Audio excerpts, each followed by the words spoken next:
ঈশ্বর মানুষকে অনেক কিছুই দেন, আবার সব কিছু কেড়েও নেন। এটা কি ঈশ্বর ভালো কাজ করেন? হ্যাঁ, এটা ঈশ্বর ভালো কাজই করেন। সব কিছু কেড়ে নেওয়াটা কি করে ভালো কাজ হলো?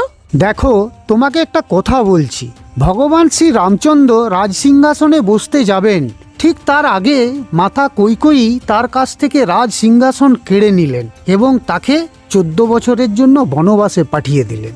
আর প্রভু শ্রী রামচন্দ্র বনবাসে গেছিলেন বলেই রাবণের মতো শক্তিশালী রাক্ষস রাজাকে বধ করেছিলেন। আর রামচন্দ্র রাবণকে বধ করেছিলেন বলেই তিনি রামচন্দ্র থেকে ভগবান শ্রী রামচন্দ্র হয়েছিলেন। ঈশ্বর সঠিক সময়ে সঠিক কাজই করেন। ঈশ্বরের সম্পূর্ণ পরিকল্পনা আমরা সাধারণ মানুষরা বুঝতে পারি না, সেই জন্য আমরা ঈশ্বরকে দোষারোপ করি। ঈশ্বর যখন মানুষকে নতুন বড় কিছু দেওয়ার পরিকল্পনা করেন, তখন অনেক ছোট ছোট পুরনো জিনিস আমাদের কাছ থেকে কেড়ে নেন, যাতে আমরা পুরনো জিনিসগুলোকে আঁকড়ে ধরে বসে না থাকি।